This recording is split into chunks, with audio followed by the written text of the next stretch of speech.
सावन मास शुक्ल पक्ष की जो पंचमी तिथि कहलाती है, यह पंचमी तिथि नाग पंचमी के नाम से जानी जाती है। इस नाग पंचमी के दिन जो भी भक्त भगवान शिव का पूजन करता है, भगवान शिव के ऊपर जो भगवान शिव के जो कंठ में जो विराजमान है, जो नाग हैं वासुकी, जो उनका पूजन करता है, उसकी प्रत्येक मनोकामना पूर्ण होती है। सावन मास शुक्ल पक्ष की पंचमी तिथि नाग पंचमी के दिन लोग काल सर्प पूजन करते हैं। तो आइए जानते हैं कि काल सर्प पूजन क्या है, क्यों काल सर्प पूजन किया जाता है और कैसे कुंडली में काल सर्प दोष बनता है। किसी भी जातक की कुंडली में अगर राहु और केतु के मध्य सारे ग्रह अगर आ रहे हों, अर्थात अगर लग्न में 1 नंबर में राहु बैठे हुए हों और 7 नंबर में केतु बैठे हुए हों और राहु और केतु के बीच में सारे ग्रह यानी 1 से लेकर के 7 के बीच में जब सारे ग्रह हों तो वह काल सर्प दोष बन जाता है। ठीक उसी प्रकार से जब दूसरे घर से 8वें घर तक अर्थात खाना नंबर 2 से खाना नंबर 8 तक अगर राहु और केतु के बीच में जब सारे ग्रह अगर बैठ जाते हैं तो यह काल सर्प दोष कुंडली में बन जाता है। प्रायः ही 12 प्रकार के काल सर्प हमारे कुंडली में बन जाते हैं। जिस जातक की कुंडली में काल सर्प हो तो उस जातक को सावन मास शुक्ल पक्ष की पंचमी तिथि के दिन काल सर्प का पूजन करना चाहिए, सर्पों का पूजन करना चाहिए। तो सर्वप्रथम जानते हैं कि कहां से काल सर्प दोष पूजन प्रारंभ हुआ।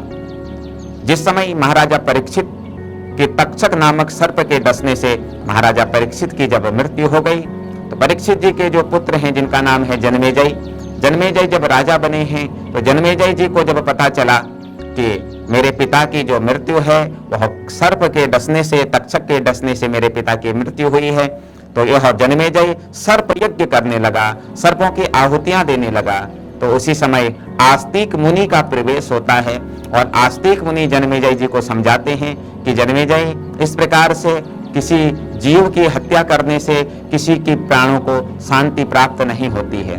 जिस प्रकार से इस संसार में तुम्हें जीने का अधिकार है, ठीक उसी प्रकार से इन सर्पों को भी जीने का अधिकार है। इसलिए जन्मेजय तुम सात्विक यज्ञ करो। तो जन्मेजय जी ने उसी दिन सर्पों का पूजन किया था और उसी समय जो सर्पों के जो राजा जो तक्षक हैं, उन तक्षक नामक उस सर्प ने वरदान दिया था कि आज के दिन जो भी भक्त मेरे सर्पों का पूजन करेगा, काल सर्प पूजन करेगा, उसके कुंडली से हमेशा हमेशा के लिए काल सर्प दोष दूर हो जाएगा। तो इस बार जो काल सर्प अर्थात जो नाग पंचमी है वह 21 अगस्त को नाग पंचमी का विशेष संयोग पड़ रहा है।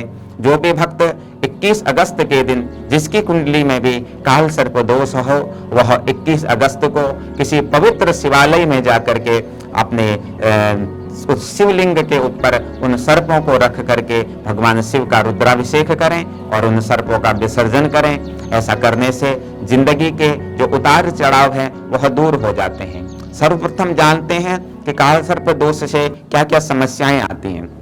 जब हमारी कुंडली में काल सर्प दोष बन जाता है अर्थात प्रथम घर से 7वें घर के बीच में अगर राहु लग्न में हो, केतु 7वें घर में हो और राहु और केतु के बीच में जब सारे ग्रह जब हो जाते हैं, सारे ग्रह जब पड़ जाते हैं तो ऐसा जातक के जीवन में विवाह से संबंधित अनेक प्रकार की समस्या आती हैं। उसकी विवाह में विलंब आता है, रिश्ते तो बहुत आते हैं लेकिन विवाह संपन्न नहीं हो पाता है, कहीं रिश्ता मिल नहीं पाता है।